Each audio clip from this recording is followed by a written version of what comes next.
الحمدللہ وکفیٰ والصلاة والسلام علی عبادہ الذین اصطفیٰ اما بعد فاعوذ باللہ من الشیطان الرجیم بسم اللہ الرحمن الرحیم۔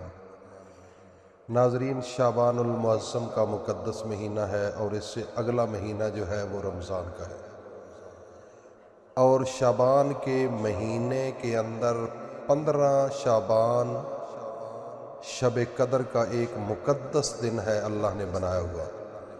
اس دن سے پہلے ایک آپ کو وظیفہ بتا رہا ہوں، اگر آپ نے اس دن سے پہلے یہ عمل کر لیا تو جو لوگ کہتے ہیں کہ میرے پاس پیسہ نہیں، بڑے عمل کیے ہیں، میری کوئی عزت نہیں، بڑے عمل کیے ہیں، میرے گھر بیماری ہے ختم نہیں ہوتی، بڑے عمل کیے ہیں، اور کوشش کرتا ہوں آگے جانے کی لیکن پھر بھی وہ کوئی کامیابی نہیں ہوتی، تو ان تمام معاملات کے حل کے لیے، اپنے گھر کی بہتری کے لیے، مستقبل کے لیے، ترقی کرنے کے لیے، مصیبتوں سے بچنے کے لیے، پریشانیوں سے بچنے کے لیے ایک عمل آپ کو بتا رہا ہوں۔ اگر آپ نے صدق کے دل کے ساتھ اس عمل کو کر لیا تو سمجھ لینا یہ دن بڑے حساس دن ہے، اور بڑے کم ترین وقت میں آپ کو یہ عمل بتا رہا ہوں۔ اگر آپ نے اس عمل کو کیا، انشاءاللہ دل کی حسرت اللہ پوری کرے گا، اور وہ سب کچھ ملے گا جو دل کے اندر سما کر بیٹھے ہو، جو دل کے اندر سوچتے رہتے ہو۔ وقت تھوڑا ہے، سال کے بعد دوبارہ موقع ملے گا۔ یہ شب قدر کا دن، یہ دن 1 سال کے بعد دوبارہ آتا ہے، اور شعبان ایسا مہینہ ہے، میرے سونے نبی تاجدار حرم اور خاتم النبیین، میرے نبی کے بعد کوئی نبی نہیں آئے گا، تو میرے نبی خود فرماتے ہیں کہ یہ شعبان کا مہینہ یہ میرا مہینہ ہے، اور جو رمضان کا مہینہ ہے میرے اللہ کا مہینہ ہے۔ یہ مہینہ شعبان کا میرے نبی خود اس مہینے کے اندر روزہ رکھا کرتے تھے تاکہ پریکٹس ہو جائے، کیونکہ اگلا مہینہ اللہ کا مہینہ آ رہا ہے، تاکہ اس میں مجھ سے کوئی ایسی کمی نہ رہ جائے۔ یہ پریکٹس ہے۔ میرے نبی نے فرمایا کہ یہ مہینہ میرا ہے۔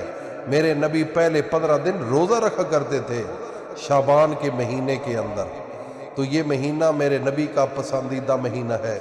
جب اس کا نصف آتا ہے، جب شب قدر کا دن آتا ہے، اس سے پہلے یہ وظیفہ آپ نے کرنا ہے۔ وظیفہ سن لیجئے بڑا غور سے۔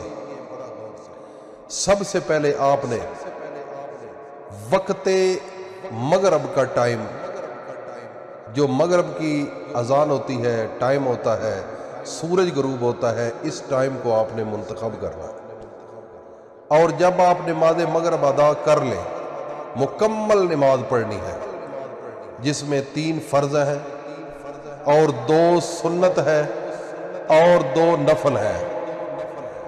آپ نے ان کو جب کمپلیٹ پڑھ لینا ہے، اس کے بعد تنہائی میں چلے جانا ہے، خواہ عورت ہے یا مرد ہے۔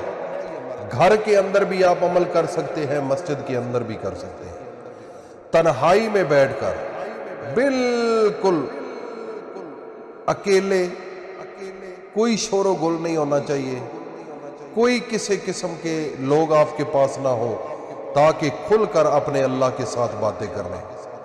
تو طریقہ کار یہ ہوگا کہ آپ جب تنہائی میں بیٹھیں گے تو سب سے پہلے اس نبی پر 3 مرتبہ درود پڑھیں جو ہمارے نبی ہیں، جو خاتم النبیین ہیں، جن پر اللہ خود درود پڑھتا ہے، خود اللہ۔ قرآن کے اندر ہے، ان اللہ و ملائکتہ یصلون علی النبی یا ایھا الذین آمنوا صلوا علیہ وسلموا تسلیما۔ میرا رب فرماتا ہے میں خود بھی پڑھتا ہوں درود، میرے فرشتے بھی پڑھتے ہیں، اے ایمان والو تم بھی پڑھو، یہ میرے اللہ کا حکم ہے۔ تو اللہ پاک فرماتے ہیں کہ میں یہ خود پڑھتا ہوں، اس لیے جو کام اللہ کرتا ہے اللہ ہمیں بھی آرڈر دے رہا ہے کہ تم بھی کرو، اور یہ ہم پر فرض ہے۔ دیکھو نا کتنی بڑی عبادت ہے کہ اللہ بھی پڑھتا ہے، فرشتے بھی پڑھتے ہیں۔ اللہ فرما رہا ہے یا ایھا الذین آمنوا، اے ایمان والو تم بھی پڑھو۔ تو یہ اتنا اہم عمل ہے۔ نماز پڑھو گے اگر درود نہ پڑھو گے تو آپ کی نماز قبول نہیں۔ جنازہ پڑھو تو جنازے کے اندر درود نہ پڑھو تو آپ کی دعا قبول نہیں۔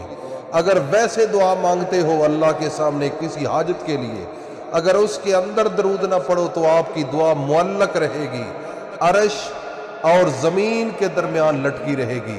تو جب آپ درود پڑھتے ہیں تو اللہ کے پاس چلی جاتی ہے، وہ آپ کی دعا ادھوری ہوتی ہے جو بن درود کی ہوتی ہے۔ اور یہ ایسا عمل ہے کہ جب انسان یہ پڑھتا ہے درود پاک تو دونوں فرشتے لکھتے ہیں۔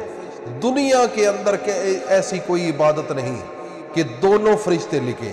نماز پڑھو تو نیکیوں والا لکھے گا، زکوٰۃ دو تو نیکیوں والا لکھے گا، کسی کے ساتھ اچھی بات کرو، کوئی بھی ایک فرشتہ لکھتا ہے۔ جب برائی کرتے ہو تو دوسرا برائی لکھتا ہے، ایک چپ کر کے بیٹھ جاتا ہے۔ لیکن واحد یہ عمل ہے درود پاک جب آپ پڑھتے ہو تو دونوں فرشتے لکھتے ہیں۔ اب سوال یہ پیدا ہوتا ہے کہ دونوں کیا لکھتے ہیں؟ نیکیوں والے کی تو بات سمجھ آتی ہے کہ وہ نیکی لکھ رہا ہوگا، بدی والا کیا لکھ رہا ہے؟ بدی والا آپ کے گناہوں کو مٹا رہا ہے۔ اس لیے ناظرین یہ بہت عالی شان اور عظمت والا یہ عمل ہے۔ آپ ایک دفعہ درود پڑھیں پھر عمل کی طرف چلتے ہیں۔ اللہم صلی علی محمد وعلی آل محمد کما صلیت علی ابراہیم وعلی آل ابراہیم انک حمید مجید۔ اللہم بارک علی محمد وعلی آل محمد کما بارکت علی ابراہیم وعلی آل ابراہیم انک حمید مجید۔ اللہ سے ہم دعا مانگتے ہیں کہ میرے اللہ ہماری آج کی دعا کو قبول فرما اور ہمارے دل کی خواہشوں کو پورا فرما اور ہماری تمام حاجات کو پورا فرما۔ ناظرین یہ درود ہے، آپ نے سب سے پہلے 3 دفعہ یہ درود پڑھنا ہے تنہائی میں بیٹھ کر۔ اس کے بعد آپ نے اس عمل کو سوچ لو، غور کر لو۔ قرآن کے اندر سورۃ انبیاء 87 آیت نمبر ہے، لا الہ الا انت سبحانک انی کنت من الظالمین۔ بڑے آسان لفظ ہے، اس کو دعائی یونس بھی کہا جاتا ہے۔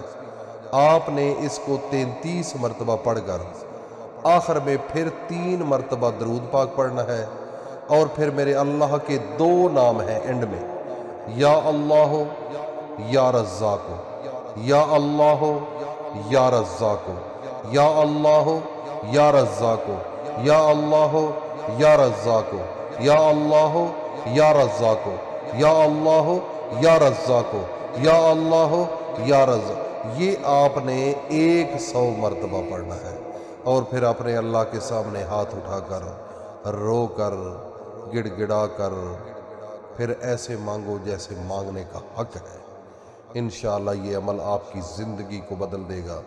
دن تھوڑے ہیں، جو سن رہے ہیں وہ آج سے شروع کریں، کل سے شروع کریں، پرسوں سے شروع کریں، اور جو نہیں سن رہے اور آپ کے دوست احباب ہیں، رشتہ دار ہیں، کوئی بھی تعلق واسطہ ہے تو آپ ان کو بھی بتائیں، وہ بھی اس عمل کو کریں۔ انشاءاللہ زندگی بدلنے کا واحد یہ آپ کو حل بتایا ہے، بیماری کی شکل میں، پیسے کی کمی کی شکل میں، عزت کی کمی کی شکل میں، کوئی بھی معاملہ ہو، ایک دفعہ پورے اللہ پر بھروسہ رکھ کر دل سے پڑھو، یقین کے ساتھ پڑھو، انشاءاللہ زندگی بدلتی ہوئی آپ کو نظر آئے گی، اور محلے میں شور مچ جائے گا۔ لوگ پوچھیں گے کہ آپ نے کون سا عمل کیا ہے؟ عمل چھوٹا سا ہے، بتا دیا ہے، خوش نصیب لوگ کر لیں گے، بدبخت لوگ اس کو سننے کے باوجود بھی اگنور کریں گے۔ اللہ رب العزت ہم سب کو اپنی حفظ و امان میں رکھے۔ السلام علیکم ورحمۃ اللہ وبرکاتہ۔